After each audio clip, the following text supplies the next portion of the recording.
ಎಲ್ಲರಿಗೂ ನಮಸ್ಕಾರ. ವಾರದ ಎಲ್ಲ ಪ್ರಮುಖ ಪ್ರಚಲಿತ ಘಟನೆಗಳನ್ನು ನಿಮಗೆ ತಲುಪಿಸುವ ಅಚೀವರ್ಸ್ ಸಂಸ್ಥೆಯ ಕ್ವಿಕ್ ಕರೆಂಟ್ ಅಫೇರ್ಸ್ ಸಂಚಿಕೆಗೆ ಸ್ವಾಗತ. ನಾನು ವರುಣ್ ಟಿ ನಾಯಕ್. ಇವತ್ತಿನ ಮುಖ್ಯಾಂಶಗಳನ್ನು ನೋಡೋಣ. ನೂತನ 7 ಜಿಲ್ಲೆಗಳನ್ನು ಘೋಷಿಸಿದ ರಾಜ್ಯ ಯಾವುದು ಅಂತ ನೋಡೋಣ. ಎಕ್ಸ್ ವಿನ್ಬ್ಯಾಕ್ಸ್ 2022 ಯಾವುದರ ಮೇಲೆ ಇದೆ. ಪತ್ರಿಕಾ ಮಾಹಿತಿ ಬ್ಯೂರೋದ ಪ್ರಧಾನ ಮಹಾನಿರ್ದೇಶನಾಗಿ ಇತ್ತೀಚೆಗೆ ಯಾರು ನೇಮಕ ಆಗಿದ್ದಾರೆ. ಪ್ರೆಸಿಡೆಂಟ್ಸ್ ಕಲರ್ಸ್ ಗೌರವ ಯಾವ ರಾಜ್ಯದ ಪೊಲೀಸ್ ಫೋರ್ಸ್ಗೆ ಬಂದಿದೆ. ಕರ್ನಾಟಕದ ಮೊದಲ ರಾಮ್ಸಾರ್ ತಾಣ ಯಾವುದು, ಮತ್ತೆ ರಾಮ್ಸಾರ್ ತಾಣ ಏನು ಅಂತ ಹೇಳ್ಬಿಟ್ಟು ತಿಳ್ಕೊಳ್ಳೋಣ. ನೂತನ ಕೇಂದ್ರ ವಿಜಿಲೆನ್ಸ್ ಕಮಿಷನರ್ ಆಗಿ ಯಾರು ನೇಮಕ ಆಗಿದ್ದಾರೆ.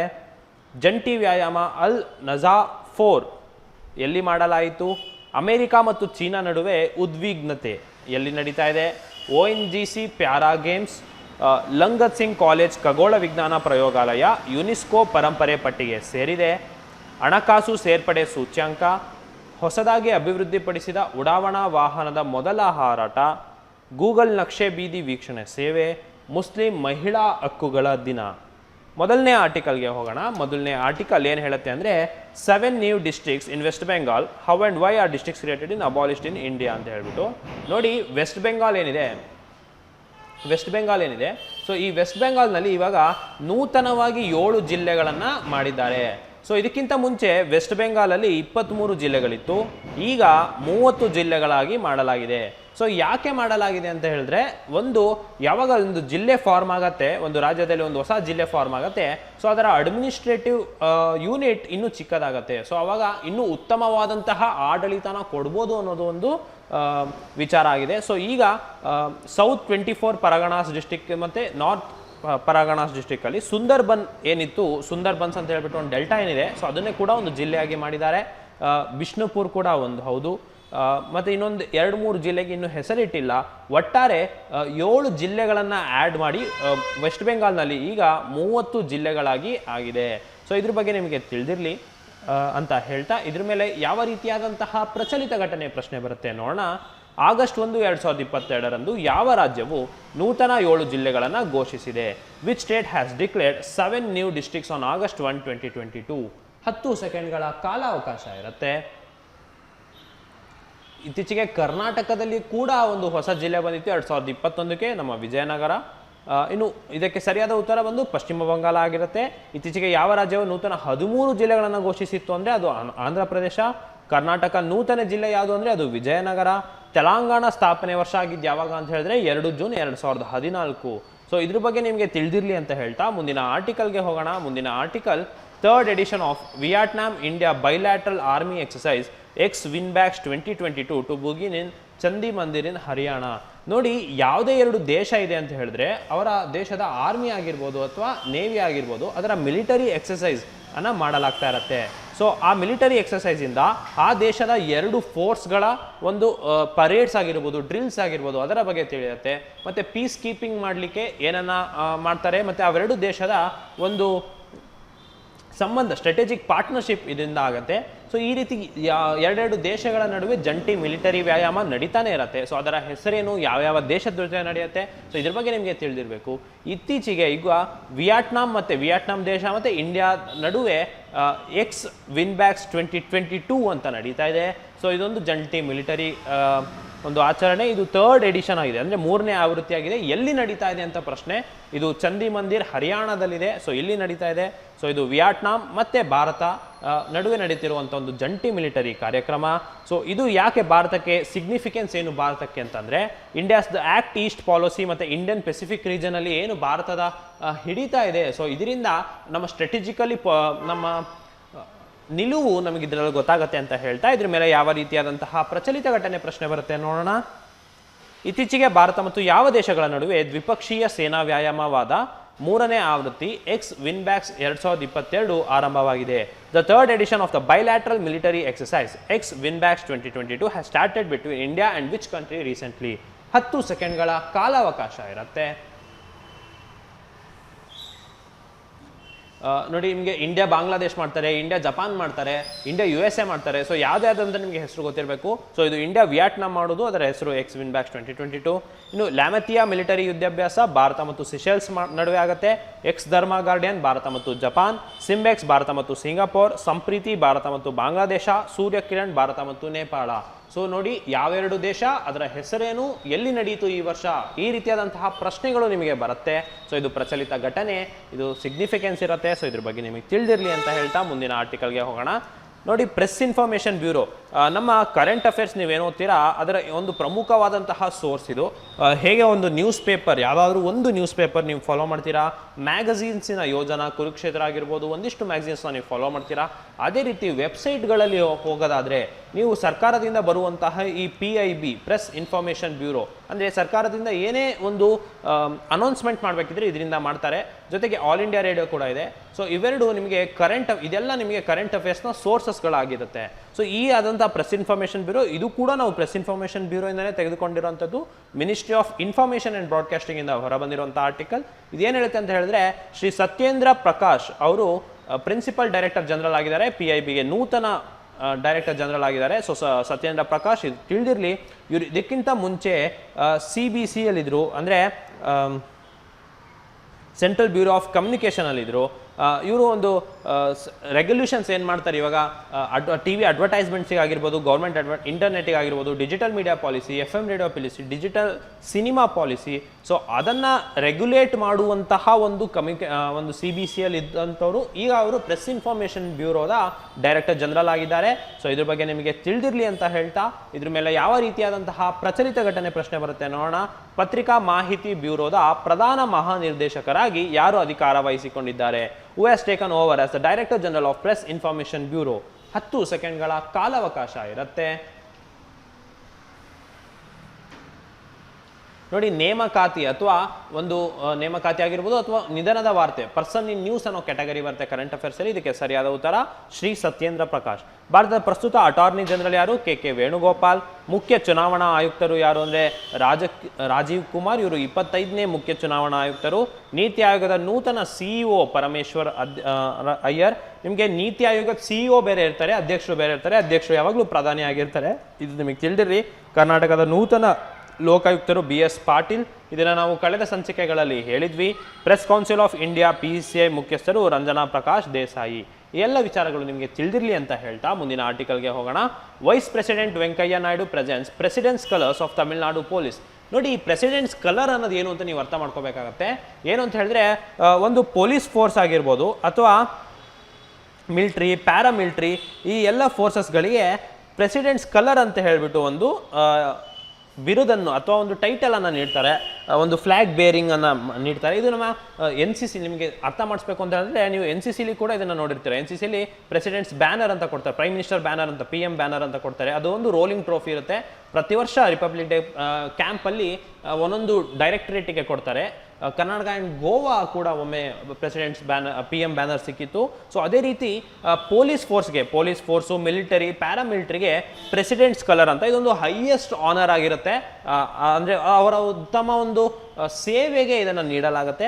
ಸೊ ತಮಿಳುನಾಡು ಪೊಲೀಸಿಗೆ ಯಾಕೆ ಈ ಬಾರಿಯ ಪ್ರೆಸಿಡೆಂಟ್ ಬ್ಯಾನರ್ ಸಿಕ್ಕಿದೆ ಅಂತ ಹೇಳಿದ್ರೆ, ಅತಿ ಹೆಚ್ಚು ವುಮನ್ ಇದ್ದಾರೆ, ಅಂದರೆ ಮಹಿಳೆಯರನ್ನ ಪೊಲೀಸ್ ಫೋರ್ಸಿಗೆ ಸೇರಿಸ್ಕೊಂಡಿದ್ದಾರೆ.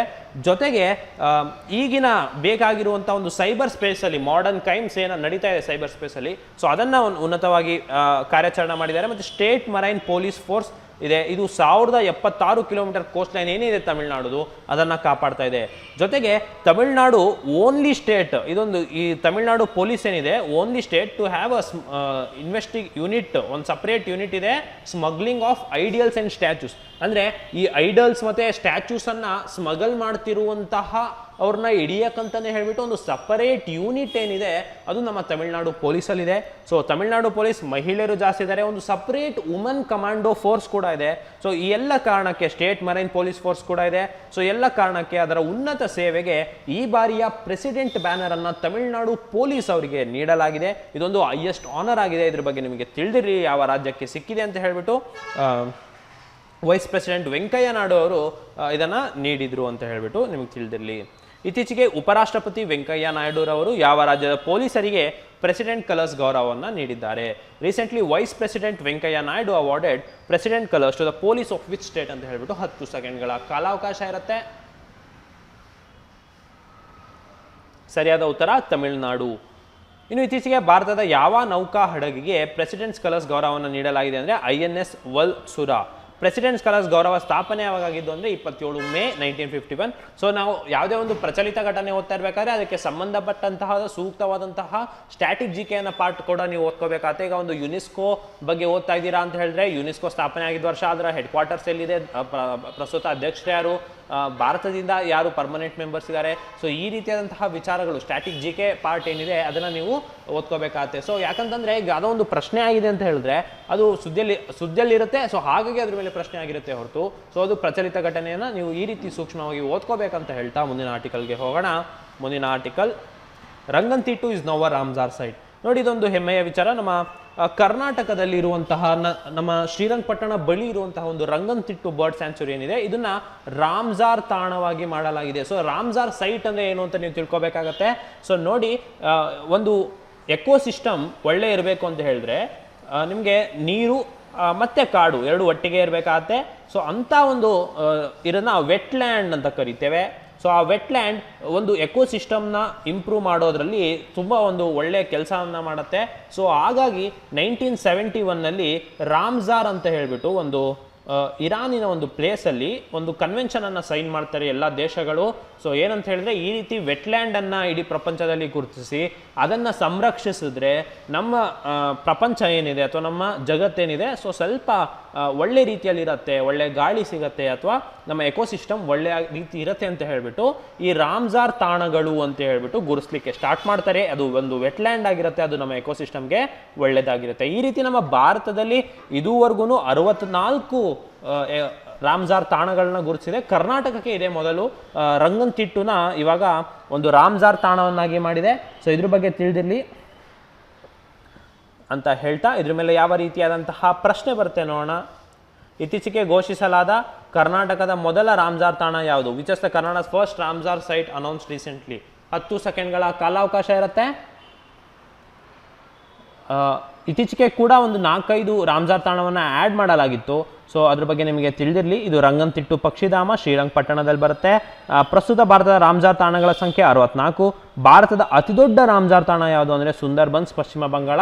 ಇದು ನಾವು ಕಳೆದ ಸಂಚಿಕೆಯಲ್ಲಿ ಹೊಸದಾಗಿ ಅಡಿಷನ್ ಆದಂಥ ಒಂದು 5 ರಾಮ್ಸಾರ್ ತಾಣದ ಬಗ್ಗೆ ಹೇಳ್ತಾ ಇದ್ವಿ. ತಮಿಳುನಾಡಲ್ಲಿ 1-2 ಆಗಿತ್ತು, ಒರಿಸ್ಸಾದಲ್ಲಿ 1 ಆಗಿತ್ತು. ಸೊ ಆ ರೀತಿಯಾದಂಥ ರಾಮ್ಸಾರ್ ತಾಣಗಳ ಬಗ್ಗೆ ಸುದ್ದಿಯಲ್ಲಿ ಇದ್ದೆ. ಸೊ ಹಾಗಾಗಿ ಇದ್ರ ಬಗ್ಗೆ ನಿಮಗೆ ತಿಳಿದಿರಲಿ. ಈ ರಾಮ್ಸಾರ್ ಕನ್ವೆನ್ಷನ್ 1971 ಅಂತ ಏನು ಹೇಳಿದೆ ಅದ್ರ ಬಗ್ಗೆ ಒಂದಿಷ್ಟು ವಿಚಾರಗಳನ್ನು ತಿಳ್ಕೊಳ್ಳಿ. ಭಾರತದಲ್ಲಿ ಒಟ್ಟು ಎಷ್ಟಿದೆ ಅಂತ ಹೇಳಿದ್ರೆ 64 ಇದೆ. ಸೊ ಇದ್ರ ಬಗ್ಗೆ ನಿಮಗೆ ತಿಳಿದಿರಲಿ ಅಂತ ಹೇಳ್ತಾ ಮುಂದಿನ ಆರ್ಟಿಕಲ್ಗೆ ಹೋಗೋಣ. Suresh N Patil sworn in as a central vigilance commissioner. ನೋಡಿ, ಒಂದು ವಿಜಿಲೆನ್ಸ್ ಡಿಪಾರ್ಟ್ಮೆಂಟ್ ಏನಿದೆ ಸೊ ಅದೊಂದು ಪ್ರಮುಖವಾದ ಡಿಪಾರ್ಟ್ಮೆಂಟ್. ಯಾಕಂತಂದರೆ ನಮ್ಮನ್ನ ಗುರುತಿಸೋದ್ರಲ್ಲಿ ಅಥವಾ ಏನೇ ಒಂದು ಕಳ್ಳತನ ಆಗಿರ್ಬೋದು ಅಥವಾ ಏನೇ ಒಂದು ಇಲ್ಲೀಗಲ್ ಆ್ಯಕ್ಟಿವಿಟಿ ಆಗ್ತಾ ಇದ್ದೆ ಅಂದರೆ ಅದನ್ನು ವಿಜಿಲೆನ್ಸ್ ಕಮಿಷನ್ ಅವರು ಗುರುತಿಸ್ತಾರೆ. ಸೊ ಈ central vigilance commissioner probity watchdog ಆಗಿ ಇತ್ತೀಚೆಗೆ ಸುರೇಶ್ ಎನ್ ಪಟೇಲ್ ಅವ್ರನ್ನ ಇತ್ತೀಚೆಗೆ ಅಪಾಯಿಂಟ್ ಮಾಡಲಾಗಿದೆ, ನೇಮಕಾತಿಯಾಗಿದೆ. ಸೊ ಇವರು ಸುದ್ದಿಯಲ್ಲಿದ್ದಾರೆ. ಇವರು ಪ್ರೆಸಿಡೆಂಟ್, ನಮ್ಮ ನೂತನ ಪ್ರೆಸಿಡೆಂಟ್ ಆದಂತಹ ದ್ರೌಪದಿ ಮುರ್ಮು ಅವರ ರಾಷ್ಟ್ರಪತಿ ಭವನ್ನಲ್ಲಿ ಇತ್ತೀಚೆಗೆ ಪ್ರಮಾಣ ವಚನವನ್ನು ಸ್ವೀಕಾರ ಮಾಡಿದ್ದಾರೆ.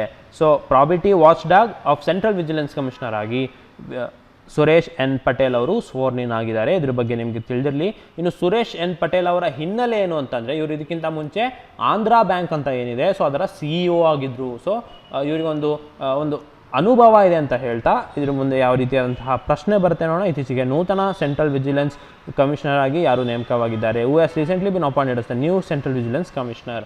10 ಸೆಕೆಂಡ್ಗಳ ಕಾಲಾವಕಾಶ ಇರುತ್ತೆ. ಇದಕ್ಕೆ ಸರಿಯಾದ ಉತ್ತರ ಸುರೇಶ್ ಎನ್ ಪಟೇಲ್. ಭಾರತದ ಕಂಟ್ರೋಲರ್ ಆ್ಯಂಡ್ ಆಡಿಟರ್ ಜನರಲ್ ಯಾರು ಅಂತ ಹೇಳಿದ್ರೆ ಗಿರೀಶ್ ಚಂದ್ರ ಮುರ್ಮು. ಉಪಚುನಾವಣಾ ಆಯುಕ್ತರು ಯಾರು ಅಂದರೆ RK ಗುಪ್ತಾ. 15ನೇ ಹಣಕಾಸು ಆಯೋಗದ ಅಧ್ಯಕ್ಷರು ಯಾರು ಅಂದರೆ ನಂದಕಿಶೋರ್ ಸಿಂಗ್. ಪೇಟಿಎಂನ MD ಮತ್ತು CEO ಯಾರು ಅಂತ ಹೇಳಿದ್ರೆ ವಿಜಯ್ ಶೇಖರ್ ಶರ್ಮಾ. ಭಾರತೀಯ ಸೇನೆಯ ಉಪಮುಖ್ಯಸ್ಥರು ಯಾರು ಅಂದರೆ lieutenant general BS Raju. So ಇದೆಲ್ಲ ನಿಮಗೆ ತಿಳಿದಿರಲಿ. ನೇಮಕಾತಿ ಆಗಿರ್ಬೋದು ಅಥವಾ ನಿಧನ ವಾರ್ತೆ ಇರ್ಬೋದು. ಸೊ ಯಾರೇ ಒಂದು ಪರ್ಸನ್ ಸುದ್ದಿಯಲ್ಲಿದ್ದಾರೆ ಅಂತ ಹೇಳಿದ್ರೆ ಅವ್ರು ಯಾವ ಕ್ಷೇತ್ರಕ್ಕೆ ಸಂಬಂಧಿಸ್ತಾರೆ, ಅವ್ರು ಯಾರು ಅನ್ನೋ ವಿಚಾರಗಳನ್ನು ನೀವು ತಿಳ್ಕೊಬೇಕಾಗತ್ತೆ. ಮುಂದಿನ ಆರ್ಟಿಕಲ್ನ ಹೋಗೋಣ. ಪ್ರೆಸ್ ಇನ್ಫಾರ್ಮೇಷನ್ ಬ್ಯೂರೋಯಿಂದ ತೆಗೆದುಕೊಂಡಂಥದ್ದು, ಮಿನಿಸ್ಟ್ರಿ ಆಫ್ ಡಿಫೆನ್ಸಿಂದ ಬಂದಿರುವಂಥ ಆರ್ಟಿಕಲ್ ಇದು. Royal army of Oman contingent for joint exercise Al Najaf four arrive in India. ನಾನು ನಿಮಗೆ ಒಂದು 2-3 ಪ್ರಶ್ನೆಗಳ ಹಿಂದೆ ಹೇಳಿದ್ದೆ, ಒಂದು ಜಂಟಿ ಮಿಲಿಟರಿ ಕಾರ್ಯಾಚರಣೆ ಆಗ್ತಾ ಇದೆ ಅಂದರೆ ಅದಕ್ಕೊಂದು 2 ದೇಶ ಇರುತ್ತೆ. ಸೊ ಆ 2 ದೇಶ ಮತ್ತು ಎಲ್ಲಿ ನಡೀತಾ ಇದೆ, ಮತ್ತು ಅದರ ಹೆಸರೇನು ಅಂತ ಹೇಳ್ಬಿಟ್ಟು ಈ ಥರ ಕ್ವಶನ್ಸ್ ನಿಮಗೆ ಕೇಳೋ ಚಾನ್ಸಸ್ ಇರುತ್ತೆ. ಯಾಕಂದರೆ ಈ ಜಾಯಿಂಟ್ ಮಿಲಿಟರಿ ಎಕ್ಸಸೈಸ್ ಹಲವಾರು ಬರೀ ನಡೀತಾನೆ ಇರುತ್ತೆ. ಸೊ ಈಗ Oman army, royal army of Oman ದೇಶದ ಒಂದು ರಾಯಲ್ ಆರ್ಮಿ ಕಂಟಿಜೆಂಟ್ ಏನಿದೆ ಅದು ಮತ್ತು ಭಾರತದ ನಡುವೆ, ರಾಯಲ್ ಆರ್ಮಿ ಆಫ್ ಓಮನ್ ಮತ್ತು ಭಾರತದ ನಡುವೆ 4ನೇ ಆವೃತ್ತಿಯ ಅಲ್ ನಜಾಫ್ 4 ಅಂತ ಒಂದು ಜಂಟಿ ಮಿಲಿಟರಿ ಎಕ್ಸಸೈಸ್ನ ಮಾಡ್ತಾ ಇದ್ದಾರೆ. ಮಾಡ್ತಾ ಇದ್ದಾರೆ. ಸೊ ಎಲ್ಲಿ ಮಾಡ್ತಿದ್ದಾರೆ ಅಂತ ಹೇಳಿದ್ರೆ ಮಹಾಜನ್ ಫೀಲ್ಡ್ ಫೈರಿಂಗ್ ರೇಂಜಸ್ ರಾಜಸ್ಥಾನಲ್ಲಿ ಮಾಡ್ತಿದ್ದಾರೆ. ಇದು 4ನೇ ಆವೃತ್ತಿ ಆಗಿದೆ. ಇನ್ನು ರಾಯಲ್ ಆರ್ಮಿ ಆಫ್ ಓಮನ್ನಿಂದ ಸುಲ್ತಾನ್ ಆಫ್ ಓಮನ್ ಪ್ಯಾರಾಚೂಟ್ ರೆಜಿಮೆಂಟ್ಗೆ ಸೇರುವಂಥವ್ರು ಬಂದಿದ್ರೆ ನಮ್ಮ ಭಾರತದ 18 ಮೆಕನೈಸ್ಡ್ ಇನ್ಫೆಂಟ್ರಿ ಬೆಟಾಲಿಯನ್ ಇಂದ ಬಂದಿದ್ದಾರೆ. ಇದ್ರ ಬಗ್ಗೆ ನಿಮಗೆ ತಿಳಿದಿರಲಿ ಅಂತ ಹೇಳ್ತಾ ಇದ್ರ ಮೇಲೆ ಯಾವ ರೀತಿಯಾದಂತಹ ಪ್ರಚಲಿತ ಘಟನೆ ಪ್ರಶ್ನೆ ಬರುತ್ತೆ ನೋಡೋಣ. ಇತ್ತೀಚೆಗೆ ಭಾರತ ಮತ್ತು ಯಾವ ದೇಶದ ನಡುವೆ ಜಂಟಿ ವ್ಯಾಯಾಮ ಅಲ್ ನಜಾಫ್ 4 ಆಯೋಜಿಸಲಾಗೊಂಡಿದೆ. ಈ ಜಾಯಿಂಟ್ ಎಕ್ಸಸೈಸ್ ಆಫ್ ಅಲ್ Najaf 4 was recently organised between India and which country ಅಂತ 10 ಸೆಕೆಂಡ್ಗಳ ಕಾಲಾವಕಾಶ.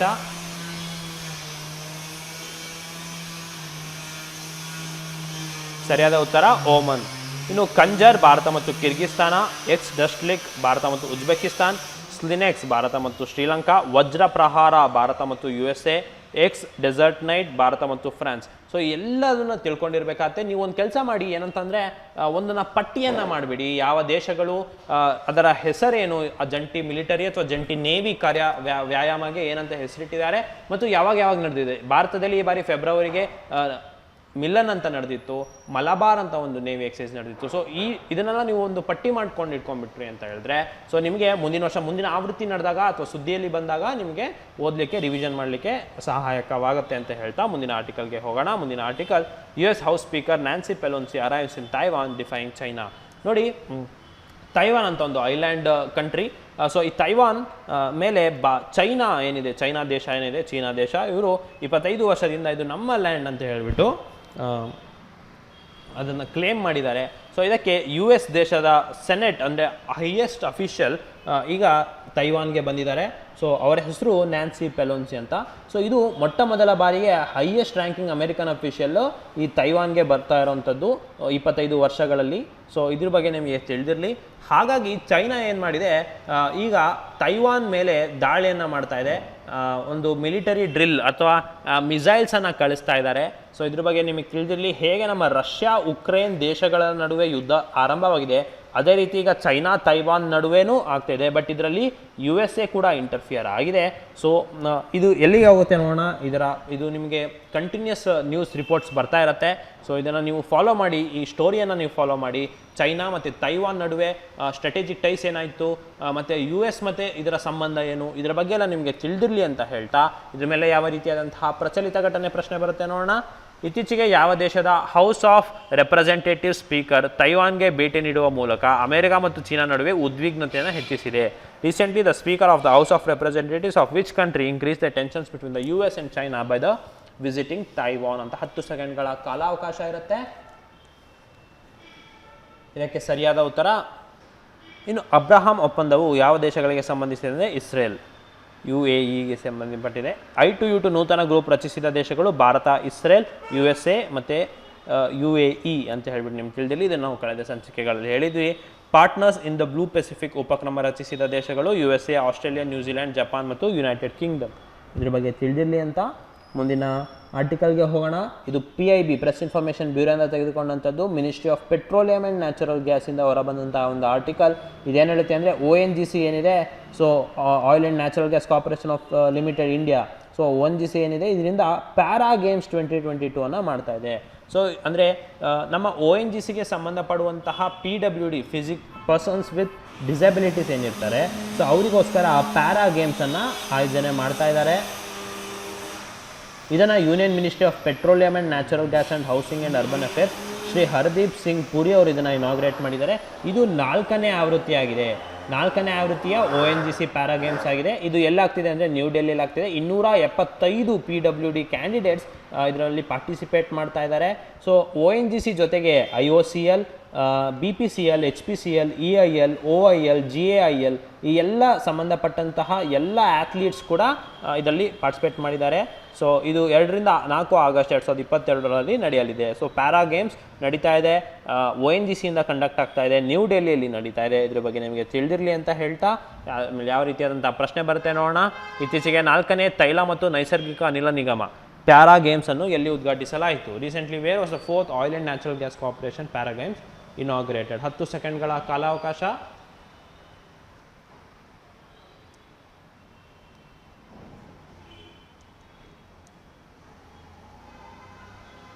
ನವದೆಹಲಿ. 16ನೇ ಆವೃತ್ತಿಯ ಪ್ಯಾರಾ ಒಲಿಂಪಿಕ್ ಗೇಮ್ಸ್ ಎಲ್ಲಿ ಜರುಗಿತ್ತು? ಟೋಕಿಯೋ. ಪ್ಯಾರಾ ಒಲಿಂಪಿಕ್ ಗೇಮ್ಸ್ 2021ರ ಮ್ಯಾಸ್ಕಾಟ್ ಏನು? ಸೊಮೈಟಿ. Olympic 2021ನ mascot ಮಿರೈಟೋವಾ. ಡಿಪ್ಲೊಂಪಿಕ್ಸ್ 2022 ಎಲ್ಲಿ ಜರುಗಿತ್ತು ಅಂದರೆ ಬ್ರೆಜಿಲ್. ಇದ್ರ ಬಗ್ಗೆ ನಿಮಗೆ ತಿಳಿದಿರಲಿ ಅಂತ ಹೇಳ್ತಾ ಮುಂದಿನ ಆರ್ಟಿಕಲ್ಗೆ ಹೋಗೋಣ. Bihar's Langat Singh college astronomy lab included in the UNESCO heritage site. ನೋಡಿ, ಯುನೆಸ್ಕೋ ಪಾರಂಪರಿಕ ತಾಣಗಳಲ್ಲಿ ಈಗ ಬಿಹಾರ್ನ Langat Singh college, LS college ಅಂತಲೇ ಫೇಮಸ್ ಆಗಿ ಗೊತ್ತು. ಸೊ ಅದು ಮುಜಾಫರ್ಬಾದ್ ಬಿಹಾರಲ್ಲಿದೆ. ಸೊ ಅದನ್ನು important endangered heritage observatories of the world ಅಂತ ಒಂದು ಪಟ್ಟಿ ಏನಿದೆ ಅದಕ್ಕೆ ಸೇರಿಸಿದ್ದಾರೆ, ಅದರ ಆಸ್ಟ್ರಾನಮಿ ಲ್ಯಾಬನ್ನು. ಸೊ ಇದು ನಿಮಗೆ ತಿಳಿದಿರಲಿ. ಇನ್ನು ಯುನೆಸ್ಕೋ 16 ನವೆಂಬರ್ 1945ಗೆ ಸ್ಥಾಪನೆ ಆಗಿತ್ತು. ಅದರ ಹೆಡ್ ಕ್ವಾರ್ಟರ್ಸ್ ಪ್ಯಾರಿಸ್ ಮತ್ತು ಫ್ರಾನ್ಸಲ್ಲಿದೆ. ಯುನೆಸ್ಕೋ ಮೆಂಬರ್ಸ್ ಎಷ್ಟಿದ್ದಾರೆ ಅಂದರೆ 193. ಅದರ ಹೆಡ್ ಈಗ ಪ್ರಸ್ತುತ ಯಾರು ಅಂದರೆ ಆಡ್ರೆ ಅಜೋಲಿ. ಇದ್ರ ಬಗ್ಗೆ ನಿಮಗೆ ತಿಳಿದಿರಲಿ ಅಂತ ಹೇಳ್ತಾ ಈಗ ಇದ್ರ ಮೇಲೆ ಯಾವ ರೀತಿಯಾದಂಥ ಪ್ರಶ್ನೆ ಬರುತ್ತೆ ನೋಡೋಣ. ಇತ್ತೀಚೆಗೆ ಯಾವ ರಾಜ್ಯದ ಲಂಗತ್ ಸಿಂಗ್ ಕಾಲೇಜ್ ಖಗೋಳ ವಿಜ್ಞಾನ ಪ್ರಯೋಗಾಲಯವನ್ನು ಯುನೆಸ್ಕೋದ ಪರಂಪರೆಯ ಪಟ್ಟಿಯಲ್ಲಿ ಸೇರಿಸಲಾಗಿದೆ? Langat Singh college astronomy laboratory of which state has recently been included in the UNESCO heritage site? 10 ಸೆಕೆಂಡ್ಗಳ ಕಾಲಾವಕಾಶ ಇದೆ. ಇದಕ್ಕೆ ಸರಿಯಾದ ಉತ್ತರ ಬಿಹಾರ. ಇನ್ನು ಭಾರತದಲ್ಲಿ ಎಷ್ಟು ಯುನೆಸ್ಕೋ ವಿಶ್ವ ಪಾರಂಪರ್ಯ ತಾಣಗಳಿವೆ ಅಂದರೆ 40. 40ನೇ ಯುನೆಸ್ಕೋ ವಿಶ್ವ ಪಾರಂಪರ್ಯ ತಾಣ ದೊಲವೀರ, ಗುಜರಾತ್. ರಾಮಪ್ಪ ಮಂದಿರ, ತೆಲಂಗಾಣ, ಇದು ಕಾಕತೀಯ ಡೈನೆಸ್ಟಿಗೆ ಸೇರುತ್ತೆ. ದುರ್ಗಾ ಪೂಜಾ, ಯುನೆಸ್ಕೋ ಕೋಲ್ಕತ್ತಾದ ದುರ್ಗಾ ಪೂಜೆಯನ್ನು ಸಾಂಸ್ಕೃತಿಕ ಪರಂಪರೆ ಎಂದು ಘೋಷಿಸಿದೆ ಅಂತ ಹೇಳ್ಬಿಟ್ಟು ತಿಳಿದಿರಲಿ ಅಂತ ಹೇಳ್ತಾ ಮುಂದಿನ ಆರ್ಟಿಕಲ್ ನೋಡೋಣ. Financial inclusion index inches up all sub indexes rise. RBI. ನೋಡಿ, financial inclusion index, FI index ಅಂತ ಏನು ಕರಿತೀವಿ, ಇದು ಮೇಲ್ ಹೋಗಿದೆ. ಕಳೆದ ಫಿಸ್ಕಲ್ ಇಯರ್ ಅಥವಾ ಫೈನಾನ್ಷಿಯಲ್ ಇಯರಲ್ಲಿ 53.9 ಇತ್ತು, ಇವಾಗ 56.4 ಆಗಿದೆ. ಈ ಇಂಡೆಕ್ಸ್ ಪ್ರತಿ ಜುಲೈಗೆ ಆ್ಯನ್ಯುಲಿ ಇದನ್ನು ರಿಲೀಸ್ ಮಾಡ್ತಾರೆ. ಸೊ ಇದರಿಂದ ಗೌರ್ಮೆಂಟ್, ಸೆಂಟ್ರಲ್ ಬ್ಯಾಂಕ್ ಮತ್ತು ರೆಗ್ಯುಲೇಟರ್ಸ್ ಅದರ ಫೋಕಸ್ ಏರಿಯಾವನ್ನು ಇಡ್ಬೋದು, ಎಲ್ಲಿಂದ ಫೈನಾನ್ಷಿಯಲ್ ಇನ್ಕ್ಲೂಷನ್ಸ್ ಆಗ್ತಾ ಇದೆ ಅಂತ ಹೇಳ್ಬಿಟ್ಟು. ಸೊ ಈ ಇಂಡೆಕ್ಸ್ ನಿಮಗೆ ತಿಳಿದಿರಲಿ. ಇನ್ನು ಇದರಲ್ಲಿ 3 ಪ್ಯಾರಾಮೀಟರ್ಸ್ ಇದೆ: ಆಕ್ಸಸ್, ಯೂಸೇಜ್ ಮತ್ತು ಕ್ವಾಲಿಟಿ ಬಗ್ಗೆ FI index. Ease of access, availability ಮತ್ತು ಯೂಸೇಜ್ ಆಫ್ ಸರ್ವಿಸಸ್ ಮೇಲೆ ಒಂದು 97 ಇಂಡಿಕೇಟರ್ ಮೇಲೆ ಈ 3 ಪ್ಯಾರಾಮೀಟರ್ನ ಇಟ್ಕೊಂಡ್ಬಿಟ್ಟು ಒಂದು ಇಂಡೆಕ್ಸ್ನ ಒಂದು ಪಟ್ಟಿಯನ್ನು ಮಾಡುತ್ತೆ. ಸೊ ಇದ್ರ ಬಗ್ಗೆ ನಿಮಗೆ ತಿಳಿದಿರಲಿ ಅಂತ ಹೇಳ್ತಾ ಇದ್ರ ಮೇಲೆ ಯಾವ ರೀತಿಯಾದಂಥ ಪ್ರಶ್ನೆ ಬರುತ್ತೆ ನೋಡೋಣ. ಭಾರತೀಯ ರಿಸರ್ವ್ ಬ್ಯಾಂಕ್ ಬಿಡುಗಡೆ ಮಾಡಿದ ಹಣಕಾಸು ಸೇರ್ಪಡೆ ಸೂಚ್ಯಂಕ ಮಾರ್ಚ್ 2022ಕ್ಕೆ ಕೊನೆಗೊಂಡ ವರ್ಷಕ್ಕೆ ಎಷ್ಟು ಸುಧಾರಿಸಿದೆ? Recently how much the financial inclusion index release by the reserve bank of India improved for the year end March 2022? 10 ಸೆಕೆಂಡ್ಗಳ ಕಾಲಾವಕಾಶ ಇರುತ್ತೆ.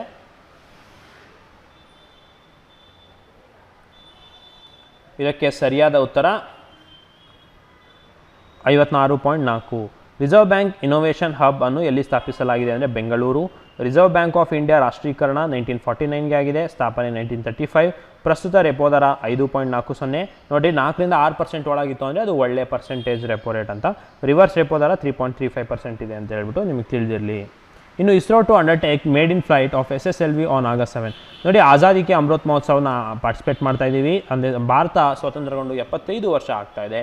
ಸೊ ಹಾಗಾಗಿ SSLV small satellite launch vehicle SSLV ಅಂತ ಹೇಳ್ಬಿಟ್ಟು ಇದೊಂದು ಹೊಸದಾಗಿ ಡೆವಲಪ್ ಆಗಿರುವಂಥ ಒಂದು ಸ್ಯಾಟಲೈಟ್. ಸೊ ಅದನ್ನು ಇಂಡಿಪೆಂಡೆನ್ಸ್ ಡೇ ಸೆಲೆಬ್ರೇಷನ್ಗೆ ಆಗಸ್ಟ್ 7ರಂದು ಇದನ್ನು ಉಡಾವಣೆ ಮಾಡಲಿದ್ದಾರೆ. ಈ SSLV ಇದೊಂದು ಮೊದಲನೇ ಫೈಟ್.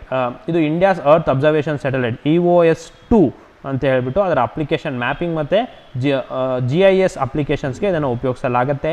ಸೊ ಇದನ್ನು ಆಜಾದಿ ಸ್ಯಾಟ್ ಅಂತ ಕರೀತಾರೆ. ಸೊ ಆಜಾದಿ ಸ್ಯಾಟ್ ಅಂತ ಹೇಳಿದ್ರೆ ಏನು ಅಂತಂದರೆ ನಮ್ಮ 75 ವರ್ಷದ ಇಂಡಿಪೆಂಡೆನ್ಸ್ ಡೇ ಏನಿದೆ, ಸೊ ಹಾಗಾಗಿ ಅದರ ಉದ್ದೇಶದಿಂದ ಇದನ್ನು ಲಾಂಚ್ ಮಾಡ್ತಿರೋದ್ರಿಂದ ಇದಕ್ಕೆ ಆಜಾದಿ ಸ್ಯಾಟ್ ಅಂತ ಹೆಸರಿಟ್ಟಿದ್ದಾರೆ. ಇದ್ರ ಬಗ್ಗೆ ನಿಮಗೆ ತಿಳಿದಿರಲಿ. ಭಾರತೀಯ ಬಾಹ್ಯಾಕಾಶ ಸಂಶೋಧನಾ ಸಂಸ್ಥೆ ಹೊಸದಾಗಿ ಅಭಿವೃದ್ಧಿಪಡಿಸಿದ ಯಾವ ವಾಹನದ ಉಡಾವಣಾ ವಾಹನವು ಮೊದಲ ಹಾರಾಟವನ್ನು ಆಗಸ್ಟ್ 7ರಂದು ಕೈಗೊಳ್ಳಲಿದೆ? Indian Space Research Organisation will take maiden flight of which newly developed launch vehicle on August 7. 10 ಸೆಕೆಂಡ್ಗಳ ಕಾಲಾವಕಾಶ ಇರುತ್ತೆ.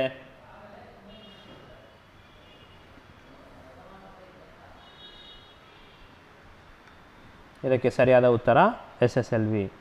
ಇತ್ತೀಚೆಗೆ ಭಾರತೀಯ ರಾಷ್ಟ್ರೀಯ ಬಾಹ್ಯಾಕಾಶ ಪ್ರಚಾರ ಮತ್ತು ಅಧಿಕಾರದ ಕೇಂದ್ರ ಇನ್ಸ್ಪೇಸ್ ಪ್ರಧಾನ ಕಚೇರಿ ಎಲ್ಲಿ ಉದ್ಘಾಟಿಸಲಾಗಿದೆ ಅಂದರೆ ಅಹಮದಾಬಾದ್. ಇತ್ತೀಚೆಗೆ ಇಸ್ರೋ ಬಿಡುಗಡೆಗೊಳಿಸಿದ ಸಂವಹನ ಉಪಗ್ರಹ GSAT-24. ಇಸ್ರೋ ಯಾವ ವರ್ಷಕ್ಕೆ ಶುಕ್ರಗ್ರಹ ಬಾಹ್ಯಾಕಾಶ ನೌಕೆ ನೋಡಾವಣೆ ಮಾಡಲು ಯೋಜಿಸುತ್ತಿದೆ ಅಂದರೆ 2024. ಆಜಾದಿ ಸ್ಯಾಟ್ ಬಗ್ಗೆ ನಿಮಗೆ ತಿಳಿದಿರಲಿ ಅಂತ ಹೇಳ್ತಾ ಮುಂದಿನ ಆರ್ಟಿಕಲ್ಗೆ ಹೋಗೋಣ. Google map launches street view service across 10 cities in India. ನೋಡಿ, ಭಾರತದಲ್ಲಿ ಇವಾಗ 10 ಸಿಟಿಗಳಿಗೆ ಸ್ಟ್ರೀಟ್ ವ್ಯೂ ಸರ್ವಿಸನ್ನು ನೀಡಿದೆ ಗೂಗಲ್ ಮ್ಯಾಪ್. ಸೊ ಇನ್ನು ಗೂಗಲ್ ಮ್ಯಾಪಲ್ಲಿ ನಿಮಗೆ ಸ್ಟ್ರೀಟ್ನ ವ್ಯೂ ಕಾಣುತ್ತೆ. ಸೊ ಜೆನೆಸಿಸ್ ಇಂಟರ್ನ್ಯಾಷನಲ್ ಮತ್ತು ಟೆಕ್ ಮಹೇಂದ್ರ ಪಾರ್ಟ್ನರ್ಶಿಪ್ಪಲ್ಲಿ ಗೂಗಲ್ ಈ ಸ್ಟ್ರೀಟ್ ವ್ಯೂವನ್ನು ಮಾಡಿದೆ. ಅಂದರೆ ನೀವು 1,50,000 ಕಿಲೋಮೀಟರ್ ವ್ಯಾಪ್ತಿಯಲ್ಲಿ ಯಾವ್ಯಾವುದಂದರೆ ಬೆಂಗಳೂರು, ಚೆನ್ನೈ, ಡೆಲ್ಲಿ, ಮುಂಬೈ, ಹೈದರಾಬಾದ್, ಪುಣೆ, ನಾಸಿಕ್, ವಡೋದರ, ಅಹಮದಾನಗರ್ ಮತ್ತು ಅಮೃತ್ಸರ್ ಸಿಟಿಗಳೇನಿದೆ, ಸೊ ಅಲ್ಲಿ ನೀವು ಸ್ಟ್ರೀಟ್ನ ವ್ಯೂ ಮಾಡ್ಬೋದು with the help of Google maps ಅಂತ ಹೇಳಿಬಿಟ್ಟು. ಬ್ಯಾಂಗ್ಳೂರು ಟ್ರಾಫಿಕ್ ಪೊಲೀಸ್ ಜೊತೆಗೆ ಕೂಡ ಇದನ್ನು MOU ಮಾಡ್ಕೊಂಡಿತ್ತು. ಇದ್ರ ಬಗ್ಗೆ ನಿಮಗೆ ತಿಳಿದಿರಲಿ ಅಂತ ಹೇಳ್ತಾ ಇದ್ರ ಮೇಲೆ ಯಾವ ರೀತಿಯಾದಂತಹ ಪ್ರಚಲಿತ ಘಟನೆ ಪ್ರಶ್ನೆ ಬರುತ್ತೆ ನೋಡೋಣ. ಇತ್ತೀಚೆಗೆ ಗೂಗಲ್ ನಕ್ಷೆ ಭಾರತದ ಎಷ್ಟು ನಗರಗಳಲ್ಲಿ ಬೀದಿ ವೀಕ್ಷಣಾ ಸೇವೆಯನ್ನು ಪ್ರಾರಂಭಿಸಿತು? Recently Google maps will launch street view service in how many cities in India ಅಂತ ಹೇಳಿಬಿಟ್ಟು. ಇದಕ್ಕೆ 10 ಸೆಕೆಂಡ್ಗಳ ಕಾಲಾವಕಾಶ ಇರುತ್ತೆ. ಇದಕ್ಕೆ ಸರಿಯಾದ ಉತ್ತರ 10. ಇತ್ತೀಚೆಗೆ ಸ್ಟಾರ್ಟಪ್ ಸ್ಕೂಲ್ ಇಂಡಿಯಾ ಉಪಕ್ರಮವನ್ನು ಯಾವ ಸಂಸ್ಥೆ ಪ್ರಾರಂಭಿಸಿದೆ ಅಂದರೆ ಗೂಗಲ್ನ CEO ಸುಂದರ್ ಪಿಚೈ. ಪ್ರಧಾನ ಕಚೇರಿ ಮೌಂಟೇನ್ ವ್ಯೂ, ಕ್ಯಾಲಿಫೋರ್ನಿಯಾ, ಯುನೈಟೆಡ್ ಸ್ಟೇಟ್ಸಲ್ಲಿದೆ. ಇನ್ನು ಮುಂದಿನ ಆರ್ಟಿಕಲ್ಗೆ ಹೋಗೋಣ. Muslim woman rights day being observe today to celebrate the enactment of law being banning triple talaq. ನೋಡಿ, ಟ್ರಿಪಲ್ ತಲಾಕ್ ಅಂತ ಹೇಳಿಬಿಟ್ಟು ಒಂದು ಲಾ ಇತ್ತು. ಸೊ ಮುಸ್ಲಿಂ ಮಹಿಳೆಯರಿಗೆ ಡೈವೋರ್ಸನ್ನು ನೀಡುತ್ತಿರುವಂತಹ ಈ ತ್ರಿವೇಳಿ ತಲಾಕ್ ಅಂತ ಏನಿತ್ತು, ಇದನ್ನು 2019ರಲ್ಲಿ ಇದನ್ನು ಬ್ಯಾನ್ ಮಾಡಲಾಗಿತ್ತು. ಸೊ ಇದರ ಆಚರಣೆಗೆ ಅದರ 3 ವರ್ಷ ಆಗ್ತಿರೋದ್ರಿಂದ ಸೊ ಅದರ ಆಚರಣೆಗೆ ಅವತ್ತಿನ ದಿನ ಅಂದರೆ ಟ್ರಿಪಲ್ ತಲಾಕನ್ನು ಬ್ಯಾನ್ ಮಾಡಿರುವಂತಹ ದಿನ ಆಗಸ್ಟ್ 1 ಏನಿದೆ, ಸೊ ಅವತ್ತಿನ ದಿನ ಮುಸ್ಲಿಂ ವುಮನ್ ರೈಟ್ಸ್ ಡೇ ಅಂತ ಹೇಳಿಬಿಟ್ಟು ಆಚರಣೆ ಮಾಡ್ತಾ ಇದ್ದಾರೆ. ಸೊ ಇದ್ರ ಬಗ್ಗೆ ನಿಮಗೆ ತಿಳಿದಿರಲಿ. ಇದನ್ನು ministry of minority affairs Mukhtar Abbas Naqvi ಅವರು ಇದನ್ನು ಅನೌನ್ಸ್ ಮಾಡಿದ್ದಾರೆ. ಸೊ ಇದೊಂದು ರೆವಲ್ಯೂಷನರಿ ಲಾ ಆಗಿತ್ತು ಟ್ರಿಪಲ್ ತಲಾಕ್ನ ಬ್ಯಾನ್ ಮಾಡೋದು. ಸೊ ಇದನ್ನು Muslim woman rights day, Muslim ಮಹಿಳೆಯರ ಹಕ್ಕು ದಿನ ಅಂತ ಹೇಳಿಬಿಟ್ಟು ಇದನ್ನು ಆಚರಣೆ ಮಾಡಲಾಗತ್ತೆ.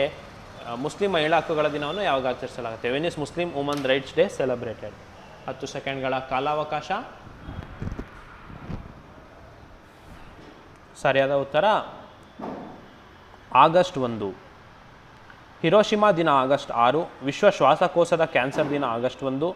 Theme close the care gap ಅಂತ ಹೇಳಿಬಿಟ್ಟು ಇದ್ರ ಬಗ್ಗೆ ನಿಮಗೆ ತಿಳಿದಿರಲಿ. ಇವತ್ತಿನ ಒನ್ಲೈನರ್ ಕರೆಂಟ್ ಅಫೇರ್ಸ್ಗೆ ಬಂದಿದ್ದೇವೆ. ಒನ್ಲೈನರ್ ಕರೆಂಟ್ ಅಫೇರ್ಸಲ್ಲಿ ಮೊದಲನೇದಾಗಿ ಭಾರತದ ರಾಷ್ಟ್ರಧ್ವಜ ವಿನ್ಯಾಸಕಾರರಾದ ಪಿಂಗಳ್ಳಿ ವೆಂಕಯ್ಯ ಅವರ 146ನೇ ಜನ್ಮದಿನದ ಅಂಗವಾಗಿ ಸಾಂಸ್ಕೃತಿಕ ಸಚಿವಾಲಯವು ತಿರಂಗ ಉತ್ಸವವನ್ನು ಆಯೋಜಿಸಿದೆ ಮತ್ತು ವಿಶೇಷ ಸ್ಮರಣಾರ್ಥ ಅಂಚೆ ಚೀಟಿಯನ್ನು ಬಿಡುಗಡೆ ಮಾಡಿದೆ. ನೋಡಿ, ನಮ್ಮ ನ್ಯಾಷನಲ್ ಫ್ಲಾಗನ್ನು ಡಿಸೈನ್ ಮಾಡಿರುವಂತಹ ಪಿಂಗಳಿ ವೆಂಕಯ್ಯ ಅವರನ್ನ ಹಾನರ್ ಮಾಡಬೇಕಂತ ಹೇಳ್ಬಿಟ್ಟು ಒಂದು ವಿಶೇಷ ಸ್ಟ್ಯಾಂಪನ್ನು ಬಿಡುಗಡೆ ಮಾಡಿದೆ ಅವರ 146ನೇ ಜನ್ಮದಿನದ ಅಂಗವಾಗಿ. ಇದ್ರ ಬಗ್ಗೆ ನಿಮಗೆ ತಿಳಿದಿರಲಿ. ಯಾವ ಮಿನಿಸ್ಟ್ರಿಯಿಂದ? ಸಂಸ್ಕೃತಿ ಸಚಿವಾಲಯ. ಇದ್ರ ಬಗ್ಗೆ ನಿಮಗೆ ತಿಳಿದಿರಲಿ ಅಂತ ಹೇಳ್ತಾ, ದೇಶದಲ್ಲಿ ಮಂಕಿಪಾಕ್ಸ್ ಪ್ರಕರಣಗಳು ಮೇಲ್ವಿಚಾರಣೆ ಮಾಡಲು ವಿಶೇಷ ಕಾರ್ಯಪಡೆಯನ್ನು ರಚಿಸಿದೆ. ಈ ಕಾರ್ಯಪಡೆಯ ಮುಖ್ಯಸ್ಥರು VK ಪಾಲ್. ನೋಡಿ, ಮಂಕಿಪಾಕ್ಸ್ ಅಂತ ಹೇಳ್ಬಿಟ್ಟು ಈಗ ಹೊಸದಾಗಿ ಒಂದು ಸಾಂಕ್ರಾಮಿಕ ರೋಗ ಬರ್ತಾ ಇದೆ. ಸೊ ಆಫ್ರಿಕಾದಲ್ಲಿ ಕಂಡು ಬಂದಿತ್ತು. ಸೊ ಈಗ ಭಾರತದಲ್ಲಿ ಕೂಡ ಹೆಚ್ಚು ಪ್ರಕರಣಗಳು ಕಂಡು ಬರ್ತಿರೋದ್ರಿಂದ ಇದರ ಮೇಲೆ ಒಂದು ಸ್ಪೆಷಲ್ ಟಾಸ್ಕ್ ಫೋರ್ಸ್ ಅಥವಾ ವಿಶೇಷ ಕಾರ್ಯಪಡೆಯನ್ನು ರಚಿಸಿದೆ. ಸೊ ಇದರ ಮುಖ್ಯಸ್ಥರು ಯಾರು ಅಂತ ಹೇಳಿದ್ರೆ VK ಪಾಲ್. ಇದ್ರ ಬಗ್ಗೆ ನಿಮಗೆ ತಿಳಿದಿರಲಿ. ಇನ್ನು ಭಾರತೀಯ ವಿದೇಶಾಂಗ ಸೇವೆ IFS ಅಧಿಕಾರಿ ಶ್ವೇತಾ ಸಿಂಗ್ ಅವರನ್ನು ಪ್ರಧಾನಮಂತ್ರಿ ಕಚೇರಿಯಲ್ಲಿ ನಿರ್ದೇಶಕಿಯಾಗಿ ನೇಮಿಸಲಾಗಿದೆ. ಸೊ ಇದ್ರ ಬಗ್ಗೆ ನಿಮಗೆ ತಿಳಿದಿರಲಿ. ನಮ್ಮ ಪ್ರಧಾನಮಂತ್ರಿ ಕಚೇರಿಯಲ್ಲಿ ನಿರ್ದೇಶಕಿಯಾಗಿ ಇತ್ತೀಚೆಗೆ ಯಾರನ್ನು ನೇಮಿಸಲಾಗಿದ್ದಾರೆ ಅಂತ ಹೇಳಿದ್ರೆ IFS ಶ್ವೇತಾ ಸಿಂಗ್ ಅವ್ರನ್ನ. ಇನ್ನು ಭಾರತೀಯ ಸ್ಟೆಲ್ತ್ ಫ್ರಿಗೇಟ್ INS ತರ್ಕಾಶ್ ಕಳೆದ ವಾರ ಉತ್ತರ ಅಟ್ಲಾಂಟಿಕ್ ಸಾಗರದಲ್ಲಿ ಫ್ರೆಂಚ್ ಯುದ್ಧ ನೌಕೆಗಳೊಂದಿಗೆ ಸಮುದ್ರ ಪಾಲುದಾರ ವ್ಯಾಯಾಮ MPX ಅನ್ನು ನಡೆಸಿತ್ತು. ನೋಡಿ, ಫ್ರಿಗೇಟ್ ಅಂತ ಹೇಳಿದ್ರೆ ಒಂದು ಯುದ್ಧ ನೌಕೆ. ಸೊ INS ತರ್ಕಾಶ್ ಅಟ್ಲಾಂಟಿಕ್ ಸಾಗರದಲ್ಲಿ ಫ್ರೆಂಚ್ ಯುದ್ಧ ನೌಕೆಗಳೊಂದಿಗೆ ಸಮುದ್ರ ಪಾಲುದಾರಿಕೆ ವ್ಯಾಯಾಮ MPX ಅನ್ನು ನಡೆಸಿದೆ. ಇದೊಂದು ವ್ಯಾಯಾಮ ಆಗಿದೆ, ಜಂಟಿ ವ್ಯಾಯಾಮ, ತಿಳಿದಿರಲಿ. ಜಿಂಬಾಬ್ವೆಯಲ್ಲಿ ಕೇಂದ್ರ ಬ್ಯಾಂಕ್ ದೇಶದಲ್ಲಿ ಹೆಚ್ಚುತ್ತಿರುವ ಹಣದುಬ್ಬರವನ್ನು ನಿಭಾಯಿಸಲು ಚಿನ್ನದ ನಾಣ್ಯಗಳನ್ನು ಬಿಡುಗಡೆ ಮಾಡಿದೆ. ಇದು ನಮಗೆ ತಿಳಿದಿರಲಿ. ನೋಡಿ, ಜಿಂಬಾಬ್ವೆ ಸೆಂಟ್ರಲ್ ಬ್ಯಾಂಕ್ ಇನ್ಫ್ಲೇಷನ್ ಹೆಚ್ಚಾಗ್ತಿರೋ ಕಾರಣ ಗೋಲ್ಡ್ ಕಾಯಿನ್ಸನ್ನು ಬಿಡುಗಡೆ ಮಾಡಿದೆ. ಕೇರಳ ಸರ್ಕಾರವು ಆನ್ಲೈನ್ ಸರ್ಕಾರಿ ಇ ಟ್ಯಾಕ್ಸಿ ಸೇವೆಯನ್ನು ಆರಂಭಿಸಿದ ಮೊದಲ ರಾಜ್ಯವಾಗಿದೆ. ಕೇರಳ ಸರ್ಕಾರ ಮೊಟ್ಟ ಮೊದಲ ಬಾರಿಗೆ ಸರ್ಕಾರಿ ಇ ಟ್ಯಾಕ್ಸಿ ಸೇವೆಯನ್ನು ಆರಂಭಿಸಿದ ಮೊದಲ ರಾಜ್ಯ ಆಗಿದೆ. ಇನ್ನು 9/11 ದಾಳಿಯ ಅಲ್ ಖೈದಾ ನಾಯಕನಾಗಿದ್ದ ಐಮನ್ ಅಲ್ ಜವಾಹಿರಿಯನ್ನು ಅಮೆರಿಕ ಕೊಂದಿದೆ ಎಂದು ಅಧ್ಯಕ್ಷ ಜೋ ಬಿಡೆನ್ ಇತ್ತೀಚೆಗೆ ತಿಳಿಸಿದ್ದಾರೆ. ಸುಪ್ರೀಂ ಕೋರ್ಟ್ನ ನೂತನ ಮುಖ್ಯ ನ್ಯಾಯಮೂರ್ತಿಯಾಗಿ ನ್ಯಾಯಮೂರ್ತಿ ಉದಯ್ ಉಮೇಶ್ ಲಲಿತ್ ಅವರನ್ನು ನೇಮಕ ಮಾಡುವಂತೆ CJI NV ರಮಣ ಸರ್ಕಾರಕ್ಕೆ ಶಿಫಾರಸು ಮಾಡಿದರೆ ಇದ್ರ ಬಗ್ಗೆ ನಿಮಗೆ ತಿಳಿದಿರಲಿ. ಅಂದರೆ ಮುಂದಿನ ನೂತನ ಮುಖ್ಯ ನ್ಯಾಯಮೂರ್ತಿಯಾಗಿ ಯಾರನ್ನು ನೇಮಕ ಮಾಡಬೇಕು ಅಂತ ಹೇಳಿ ರಮಣ ಅವರು ಶಿಫಾರಸು ಮಾಡಿದ್ದಾರೆ. ಉತ್ತರ ಪ್ರದೇಶದ ಹಿಂದಿ ಸಂಸ್ಥಾನ ನೀಡುವ 2021ನೇ ಸಾಲಿನ ಸೌಹಾರ್ದ ಸಮ್ಮಾನ್ ಪುರಸ್ಕಾರ ಕನ್ನಡದ ಹಿರಿಯ ಲೇಖಕ ಡಾಕ್ಟರ್ R ಲಕ್ಷ್ಮಣ್ ನಾರಾಯಣ್ ಆಯ್ಕೆಯಾಗಿದ್ದಾರೆ. ಇದ್ರ ಬಗ್ಗೆ ನಿಮಗೆ ತಿಳಿದಿರಲಿ. ಛತ್ತೀಸ್ಗಢ ಮುಖ್ಯಮಂತ್ರಿ ಭೂಪೇಶ್ ಬಘೇಲ್ ಅವರು ಮುಖ್ಯಮಂತ್ರಿ ಮಹತಾರಿ ನ್ಯಾಯರಥವನ್ನು ಧ್ವಜಾರೋಹಣ ಮಾಡಿದರು. ನ್ಯಾಯರಥವು ಮಹಿಳೆಯರಿಗೆ ಅವರ ಹಕ್ಕುಗಳು ಮತ್ತು ಕಾನೂನುಗಳ ಬಗ್ಗೆ ಅರಿವು ಮೂಡಿಸುತ್ತದೆ. ಸೊ ನೋಡಿ, ಯಾವ ರಾಜ್ಯ ಅಂತ ಹೇಳಿದ್ರೆ ಛತ್ತೀಸ್ಗಢಲ್ಲಿ ಇತ್ತೀಚೆಗೆ ಒಂದು ಮುಖ್ಯಮಂತ್ರಿ ಮಹತಾರಿ ನ್ಯಾಯರಥ ಅಂತ ಒಂದು ಧ್ವಜಾರೋಹಣ ಮಾಡಿದ್ದಾರೆ. ಸೊ ಇದು ಮಹಿಳೆಯರಿಗೆ ತಮ್ಮ ಹಕ್ಕುಗಳು ಮತ್ತು ಕಾನೂನು ಬಗ್ಗೆ ಅರಿವು ಮೂಡಿಸುತ್ತೆ. ಇನ್ನು ಬರ್ಮಿಂಗ್ಹ್ಯಾಮ್ನಲ್ಲಿ ನಡೆಯುತ್ತಿರುವ ಕಾಮನ್ವೆಲ್ತ್ ಗೇಮ್ಸ್ 2022 ಏನಿದೆ, ಅದರ ವೇಟ್ ಲಿಫ್ಟಿಂಗ್ ವಿಭಾಗದಲ್ಲಿ ಮೀರಾಬಾಯಿ ಚಾನು ಚಿನ್ನದ ಪದಕ ಗೆದ್ದಿದ್ದಾರೆ. ಪುರುಷರ ವಿಭಾಗದಲ್ಲಿ ಬಜರಂಗ್ ಪುನಿಯಾ, ಅಚಿನ್ ಚುಲಿಯಾ ಚಿನ್ನದ ಪದಕ ಗೆದ್ದಿದ್ದಾರೆ. ಇನ್ನು ಬರ್ಮಿಂಗ್ಹ್ಯಾಮಲ್ಲಿ ಇನ್ನು ನಡೀತಾ ಇದೆ, ಇನ್ನು ಕ್ರಿಕೆಟ್ ನಡೀತಾ ಇದೆ, ಇನ್ನು ಹಲವಾರು ಸ್ಪೋರ್ಟ್ಸ್ ಇನ್ನು ನಡೆಯೋಕ್ಕಿದೆ. ಸೊ ಭಾರತದ ಮೆಡಲ್ ಟ್ಯಾಲೀಸ್ ಇನ್ನು ಜಾಸ್ತಿ ಆಗ್ಬೋದು ಅಂತ ಹೇಳ್ತಾ ಎಲ್ಲರಿಗೂ ಆಲ್ ದ ಬೆಸ್ಟ್ ಅಂತ ಹೇಳ್ತಾ ಗೆದ್ದಿರೋವಂಥವರಿಗೆ ನಾವು ಹೆಮ್ಮೆ ಪಡುತ್ತಾ ಕಂಗ್ರ್ಯಾಚುಲೇಟ್ ಮಾಡ್ತಾ ಮುಂದಿನ ನೋಡೋಣ. ಭಾರತ ಲಾನ್ ಬಾಲ್ಸ್ ತಂಡವು ಕಾಮನ್ವೆಲ್ತ್ ಗೇಮ್ಸ್ನಲ್ಲಿ ಐತಿಹಾಸಿಕ ಚಿನ್ನದ ಪದಕವನ್ನು ಗಳಿತು. ಲಾನ್ ಬಾಲ್ ಸ್ಪರ್ಧೆಯಲ್ಲಿ ಇದು ದೇಶದ ಮೊದಲ ಪದಕವಾಗಿದೆ. ಇದು ಕೂಡ ಒಂದು ಹೆಮ್ಮೆ ಪಡುವಂಥ ವಿಚಾರ. ಲಾನ್ ಬಾಲ್ ಸ್ಪರ್ಧೆಯಲ್ಲಿ ಮೊಟ್ಟ ಮೊದಲ ಬಾರಿಗೆ ದೇಶ ಒಂದು ಚಿನ್ನದ ಪದಕವನ್ನು ಗೆದ್ದಿದೆ. ಸೊ ಇದೊಂದು ಐತಿಹಾಸಿಕ ಚಿನ್ನದ ಪದಕ, ಇದು ನಿಮಗೆ ತಿಳಿದಿರಲಿ ಅಂತ ಹೇಳ್ತಾ ಇವತ್ತಿನ ಬೋನಸ್ ಪ್ರಶ್ನೆಗೆ ಬಂದಿದ್ದೇವೆ. ಇವತ್ತಿನ ಬೋನಸ್ ಪ್ರಶ್ನೆ, ಮಂಗಳ ವಿಚಕ್ಷಣ ಆರ್ಬಿಟರನ್ನು ಈ ಕೆಳಗಿನ ಯಾವ ಬಾಹ್ಯಾಕಾಶ ಸಂಸ್ಥೆ ಉಡಾವಣೆ ಮಾಡಿದೆ? The Mars reconnaissance orbiter is launched by which of the following space agencies? ISRO, NASA, ಎಮ್ಗಿಮ್, ರಾಸ್ಕಾಸ್ಮಸ್. ಇದಕ್ಕೆ ಸರಿಯಾದ ಉತ್ತರವನ್ನು ನೀವು ಕಮೆಂಟ್ ಸೆಕ್ಷನಲ್ಲಿ ತಿಳಿಸ್ಬೇಕಾಗತ್ತೆ. ಸೂಕ್ತವಾದ ಉತ್ತರವನ್ನು ನಾನು ನಿಮಗೆ ಕಮೆಂಟ್ ಸೆಕ್ಷನಲ್ಲಿ ತಿಳಿಸ್ತೇವೆ ಅಂತ ಹೇಳ್ತಾ, ಇದೇ ರೀತಿಯಾದಂತಹ ಕಂಟೆಂಟಿಗೆ ನೀವು ಅಚೀವರ್ಸ್ ಅಕಾಡೆಮಿ ಯೂಟ್ಯೂಬ್ ಚಾನಲನ್ನು ಸಬ್ಸ್ಕ್ರೈಬ್ ಮಾಡಬೇಕು. ESIC ಬ್ಯಾಂಕಿಂಗ್, RRB ರೈಲ್ವೇಸ್ ಈ ರೀತಿಯಾದಂಥ ಎಕ್ಸಾಮ್ಸ್ಗೆ ಅಚೀವರ್ಸ್ ಬ್ಯಾಂಕಿಂಗ್ ಚಾನಲನ್ನು ಸಬ್ಸ್ಕ್ರೈಬ್ ಮಾಡಿ. PGCET ಕೂಡ ಇದೆ. ಇನ್ನು CET ನೀಟ್, KCET ನೀಟ್ ಕೂಡ ಲಾಂಗ್ ಟರ್ಮ್ ಕೋಚಿಂಗ್ ನೀಡಲಾಗುತ್ತೆ. ಇನ್ನು ಹಲವಾರು ಈಗ PCPSI ಹಲವಾರು ಪೋಸ್ಟ್ಗಳು ಕಾಲ್ ಆಗಿರೋದ್ರಿಂದ ನಮ್ಮ ಸ್ಟೇಟ್ ಬ್ಯಾಚಸ್ ಮತ್ತು ನೂತನ ಬ್ಯಾಂಕಿಂಗ್ ಬ್ಯಾಚಸ್ ಕೂಡ ಪ್ರಾರಂಭವಾಗ್ತಾ ಇದೆ. ಸೊ ಅದರ ಮಾಹಿತಿಗಾಗಿ ಅಚೀವರ್ಸ್ ಸಂಸ್ಥೆಗೆ ಭೇಟಿ ನೀಡಿ ಅಂತ ಹೇಳ್ತಾ, ಇನ್ನು ಪ್ರತಿ ಭಾನುವಾರ ನಮ್ಮಲ್ಲಿ ಸಂಡೇ ಟೆಸ್ಟನ್ನು ಮಾಡಲಾಗುತ್ತೆ. ಸೊ ಆ ಸಂಡೇ ಟೆಸ್ಟಲ್ಲಿ ಉತ್ತಮ ಮಾರ್ಕ್ಸ್ ತೆಗೆದಿರುವಂಥವರಿಗೆ ವಿದ್ಯಾರ್ಥಿ ವೇತನ ಆಗಿರ್ಬೋದು ಅಥವಾ ಒಂದು ಬಹುಮಾನ ಆಗಿರ್ಬೋದು ನೀಡಲಾಗುತ್ತೆ. ಸೊ ಸಂಡೇ ಟೆಸ್ಟನ್ನು ಮಾಡ್ಬೋದು, ಅಥವಾ ನಮ್ಮ ಅಕಾಡೆಮಿಯ ಇಂಗ್ಲೀಷ್ ಮ್ಯಾಗ್ಝಿನ್ ಆದಂತಹ ಪಾಂಚಜನ್ಯ ಮತ್ತು ಕನ್ನಡ ಮ್ಯಾಗ್ಝಿನ್ಸ್ ಆದಂತಹ ಅಶ್ವಮೇಧ ಕೂಡ ಈಗ ಆನ್ಲೈನ್ನಲ್ಲಿ ಲಭ್ಯವಿದೆ. ಸೊ ಅದ್ರ ಬಗ್ಗೆ ನೀವು ನೋಡ್ಬೋದು. ಸೊ ಇವತ್ತಿನ ಕರೆಂಟ್ ಅಫೇರ್ಸ್ PDF ಬೇಕಾದಲ್ಲಿ ನಮ್ಮ ಅಚೀವರ್ಸ್ನ ವಾಟ್ಸಪ್ ಗುಂಪಾಗಿರ್ಬೋದು, ಟೆಲಿಗ್ರಾಮ್ ಗುಂಪಾಗಿರ್ಬೋದು, ಲಿಂಕನ್ನು ಡಿಸ್ಕ್ರಿಪ್ಷನಲ್ಲಿ ನೀಡಲಾಗಿರುತ್ತೆ. ಸೊ ನೀವು ಅದಕ್ಕೆ ಜಾಯ್ನ್ ಆದರೆ ಇನ್ನೂ ಹೆಚ್ಚಿನ ಅಪ್ಡೇಟ್ಸನ್ನು ನೀವು ಸಿಗ್ಬೋದು ಅಂತ ಹೇಳ್ತಾ, ಯಾರ್ಯಾರು KPTCL JA ಎಕ್ಸಾಮ್ಸ್ನ ಬರೀತಿದ್ದಾರೆ ಎಲ್ಲ ವಿದ್ಯಾರ್ಥಿಗಳಿಗೂ ಆಲ್ ದ ಬೆಸ್ಟನ್ನು ಹೇಳ್ತಾ ಧನ್ಯವಾದಗಳು.